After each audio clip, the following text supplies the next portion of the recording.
Who wants to digitally interact with the dead?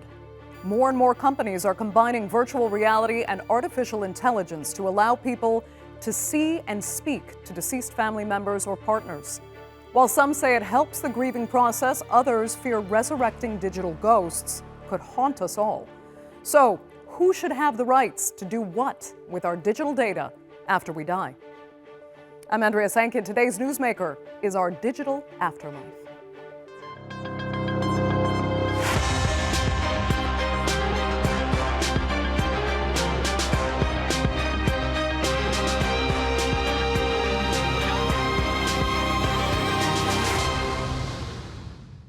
It's now known as a digital afterlife, and like so many new technologies, it raises huge ethical and moral questions.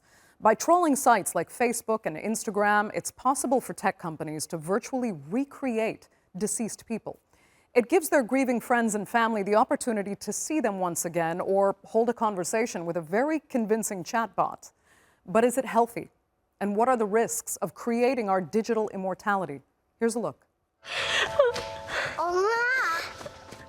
Imagine a future where you're grieving the loss of a loved one, but are able to recreate them digitally with extraordinary accuracy and hold conversations with them. Well, that future is already here, and it's becoming an increasingly sophisticated and growing business opportunity. Talking with a realistic version of a deceased family member through a VR headset sounds like something from a sci-fi movie, but what are the psychological consequences? This South Korean woman, Jang Ji-sung, wearing VR goggles, breaks down in tears as her 7-year-old daughter, Naeyeon, appears in a neighborhood park where she used to play. Naeyeon had died from a blood-related illness 3 years previously. Jang even reaches out, but her hands go straight through the virtual avatar, dressed in her daughter's favorite violet dress and pink purse from Disney's Frozen. This meeting, filmed in 2020, was made possible by a documentary company who were exploring the limits of pairing virtual reality and artificial intelligence. 기술은 되게 차가운 거라고 생각하는데 그게 아니고 People often think that technology is cold. We decided to participate in this project to see if the technology can comfort and warm people's minds when it is used for people. 프로젝트 참여를 But the digital afterlife industry has evolved dramatically in the past 4 years, with several companies now offering to create virtual reconstructions of deceased people. It's done by trawling photos and videos on sites such as Facebook and Instagram, and then using AI to imitate the characters of the deceased. And there are plenty of other options. An app maker in Argentina takes a different approach. It stores important memories and messages for people to access after someone has passed away. This could include things like a lullaby recording, a birthday greeting for a future celebration, or a family recipe to share with future generations. I discovered Almaya and discovered that the future was here with me. I'm almost 80 years old, and it seems wonderful to me. The youth is amazing, and they create so many things. I told myself this is what I wanted, a way to keep memories. Keeping memories or a wish for immortality, the creator of the app believes it's the former. My vision and what I would love is that all the families in the world begin to put together a family treasure that will be passed from generation to generation. That treasure contains the wisdom of the members of the family and elements unique to the family, from its history to cultural qualities, such as songs, food, recipes, and memorable quotes. Another company, My Wishes, takes a similar approach, allowing users to send messages to be delivered after you die, helping you stay connected with those you leave behind, while another, Hanson Robotics, takes a different path. It makes lifelike robotic heads that interact with people using the memories and character traits of deceased individuals. With new companies joining the field and the continued advances in AI and VR, the ethical and psychological questions are only growing louder. There are also concerns over consent and privacy. Maybe the deceased wouldn't have wanted their data being used for a digital afterlife. So, should this industry be allowed to develop unguided, or is it time to start looking into ethical rules, laws, and guidelines? So will we see a day when we won't have to lose our loved ones? Or are we potentially disrespecting the deceased and opening a door to emotional exploitation and fraud? Well, joining me now to debate that and more are from Los Angeles, founder and CEO of You Only Virtual, Justin Harrison. From Cambridge, lead researcher of the Imaginaries of Immortality in the Age of AI report, Katarzyna Nowaczyk-Basinska. And from Brisbane, Australia, senior lecturer in applied ethics and cybersecurity at Griffith University, David Tuffley. Thanks all so much for being with me. Justin, I'll start with you because you really have such a personal story behind the creation of your company. So I'd like to really start there. Tell us why you wanted to build what you're calling this grief technology that allows people to communicate with loved ones who've passed. Well, yeah, as you said, it was deeply personal for me. In 2019, my mother was diagnosed with stage 4 cancer. So I was faced with this idea of immortality, and really had to start thinking about how I was going to cope with that process. And when I started looking at solutions and looking at the options that we have in the world for dealing with grief and loss, I was underwhelmed, to say the least. And I decided that I wanted to capture her digitally somehow. And so I went and focused on the dynamics of our relationship, what made it special, the uniqueness of our human interaction over 38 years at that point. And that's what I set out to do. And I think that, we've come up with a solution that is maybe 1% of its potential as the technology grows. But in terms of, memorializing and staying connected and having a feeling and something to help fill that void of loss, I think what we're doing in the grief tech space is definitely a step in the right direction. So tell me, how do you interact with her digitally? And what does it bring you? How has it helped you deal with the grief of losing your mother? Well, I mean, for me, it's been everything. Anecdotally, for me as an individual, it has absolutely helped ease the pain of the loss. She passed away in October of 2022. I chat with her. I get voice memos from her. And on September 19th, which is actually her birthday, and coincidentally, the last time I saw her in person, I went and surprised her for her birthday about 3 weeks before she passed away. I'm going to be making the first phone call to her. So we'll actually be offering telephone calls. She's going to get a number assigned to her, and I'll be able to call her from my cell phone.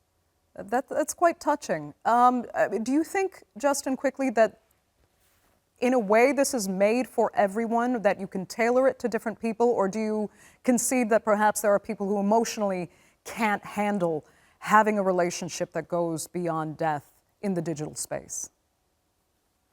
Well, I think the most intellectually honest answer, and this should be everybody's answer, from people philosophizing about it when there's actual research that can happen on the technology.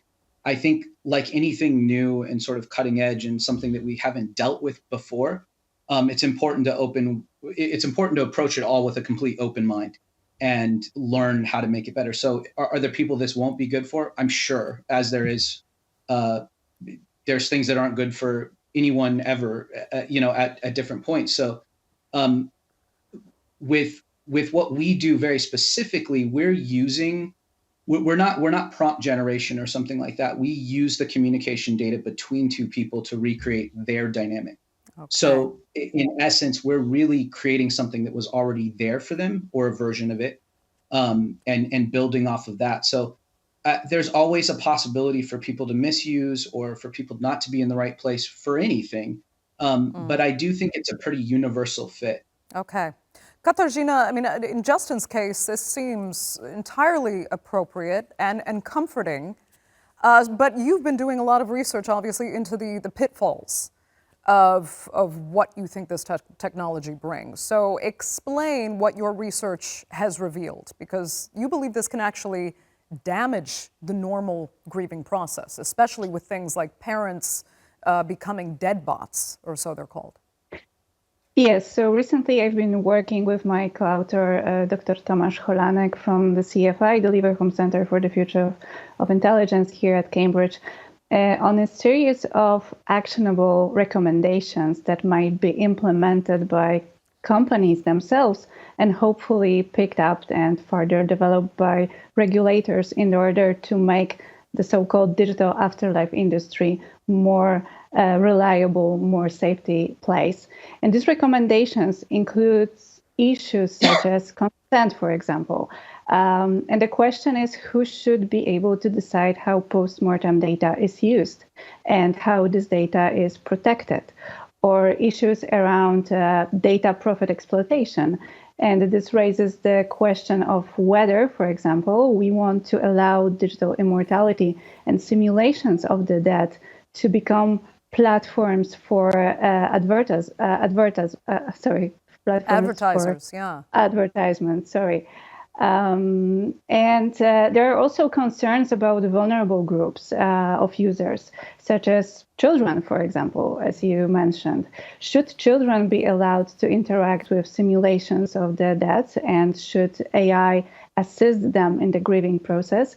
At the moment, we know very little about how these technologies influence our psychological conditions and the way we coping with grief. So that's why we raise this cautionary flag and suggests a kind of preemptive solutions to protect some groups of users. Okay. Let me just come back to Justin very quickly, because she's talking about certain groups of users that might need protection, mainly children.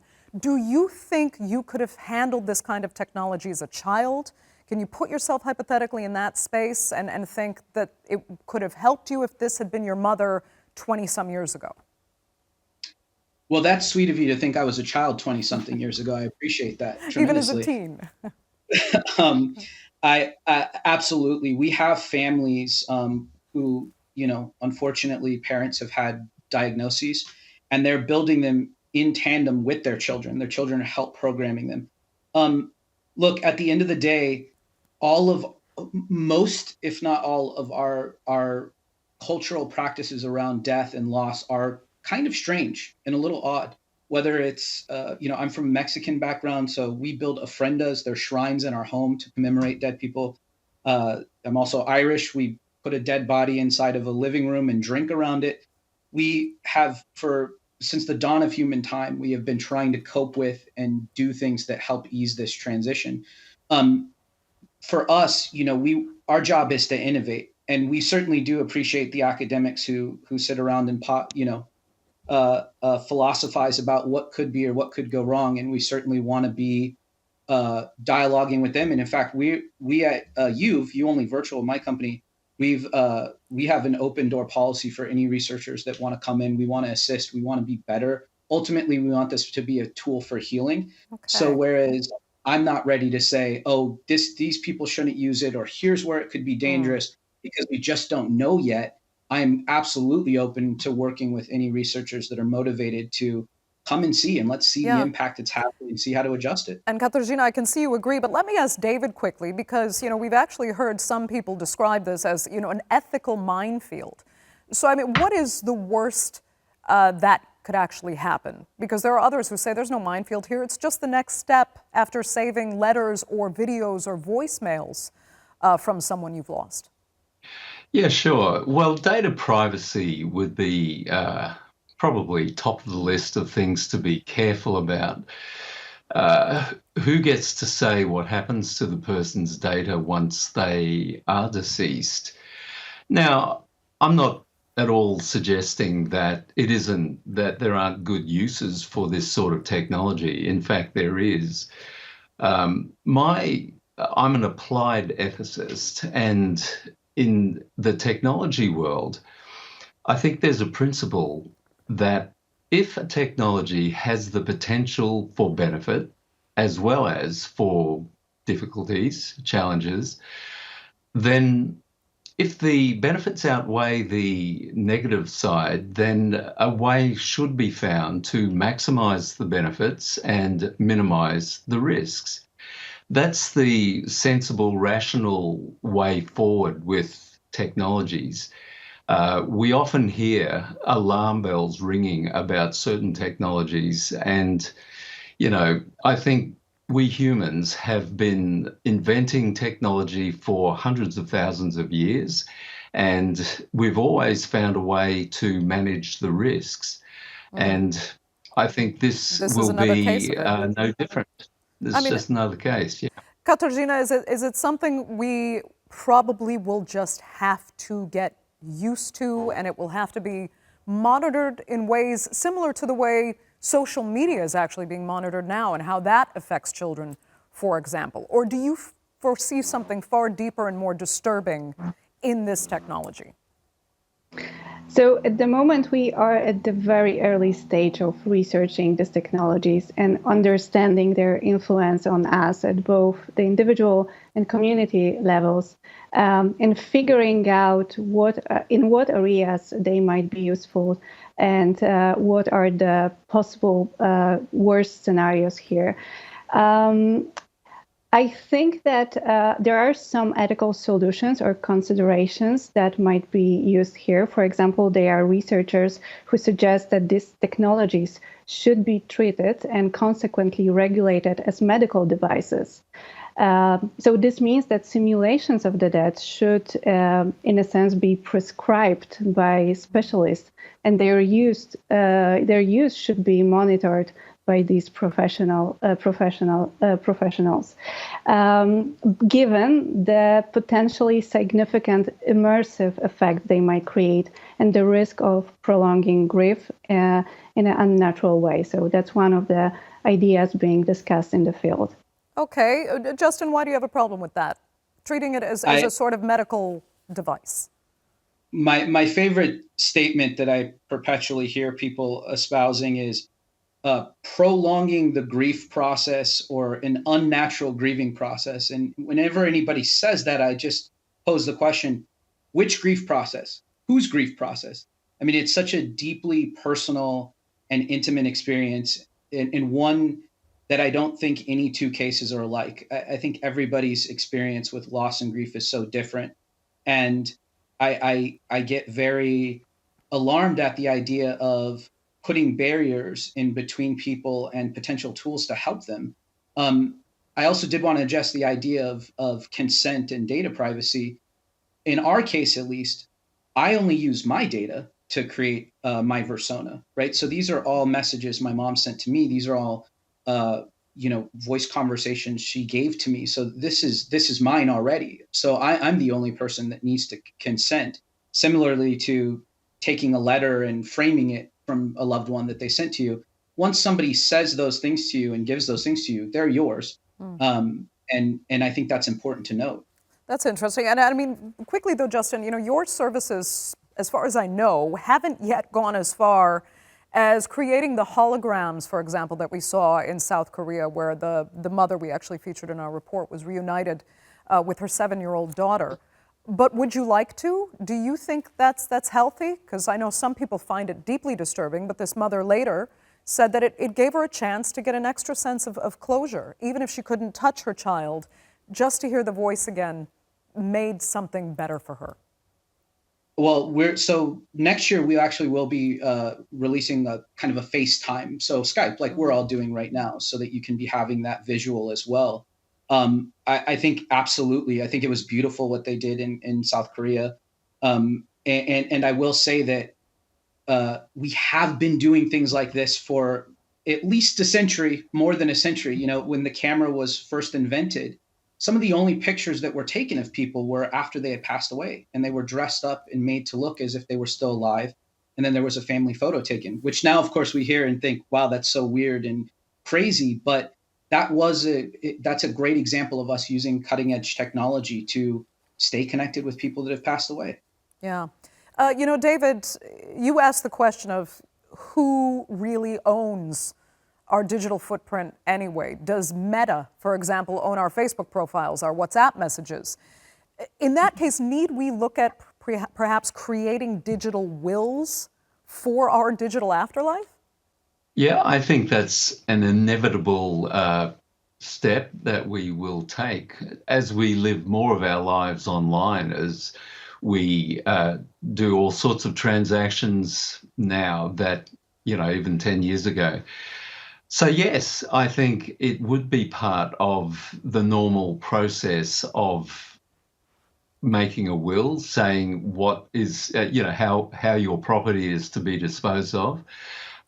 Yes, absolutely. And, I think quite a few people would actually consent to having their loved ones have access to that data so that they could, for example, my mother died many years before my children were born. I had a great relationship with her. I would have loved for my kids to have had some kind of experience of her. And, that sort of intergenerational show and tell, I guess, would be another application of this kind of technology. But Katarzyna, does any of your research, really look into those rights when they particularly go wrong? For example, if you have one family member who says, no, wait a minute, I don't want my brother's ex-wife having the rights to take his entire digital footprint and recreate him in some way that our family doesn't approve of, causing, therefore, potentially greater trauma after the loss of a loved one. Is that going to be an issue going forward?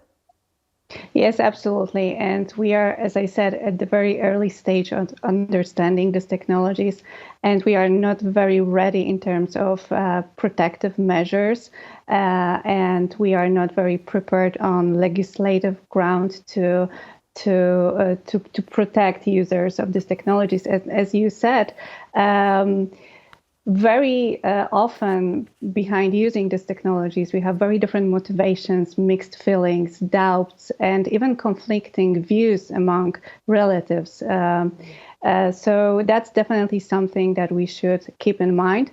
And in our research, in our paper, we suggest a principle, something that we call the principle of mutual consent, something that should be taken into account by recreation service providers, but also potentially something that could be picked up then to develop by regulators. So the idea behind this principle is that when we think about digital immortality or the simulation of the dead, we should keep in mind that it's not a one-man show, that it's not only about the data donor, the source of data, but it's also about those who are intended users of these technologies.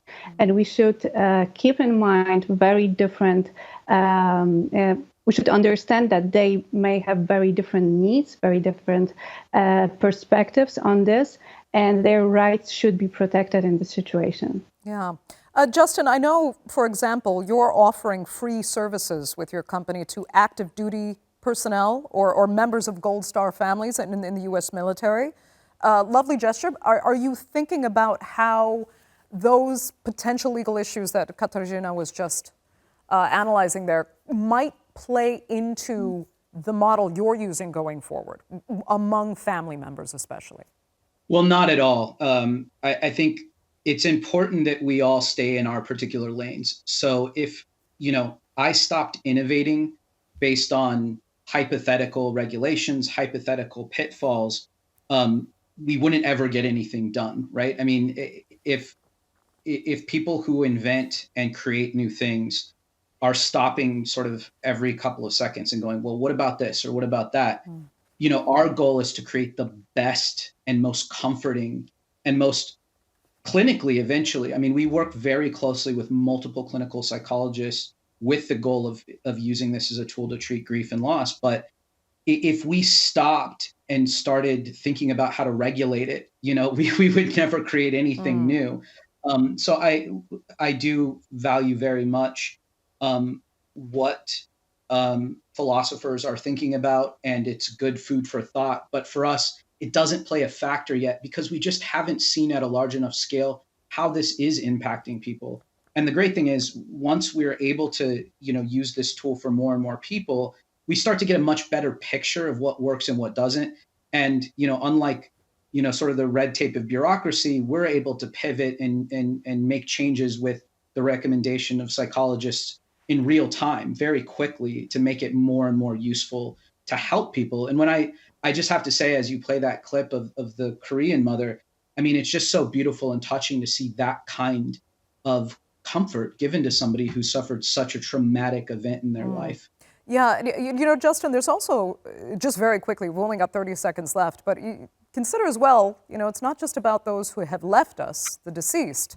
There are also people with us still that suffer severe dementia, for example, have no memory. Could this not be kind of revolutionary for them too? Yeah, as in fact, that was one of our initial use cases for it. One of my favorite stories ever is a dementia patient listening to classical music. She was a former ballet dancer. And as soon as she hears this classical music from ballets, she starts to move her finger. And they actually studied that there were synapses reconnecting from that sort of memory. And so we think often, what if somebody could conversate or interact with their former self? Would that help the treatment of those kind of issues? Fascinating. All right. Unfortunately, Justin, that's going to have to be the final word because we're completely out of time for this edition of the Newsmakers. But I'd like to thank all three of my panelists so much for being with us, our viewers, of course, for joining us as well. Remember, you can follow us on X, and do be sure to subscribe to our YouTube channel. I'm Andrea Sankey. We'll see you next time.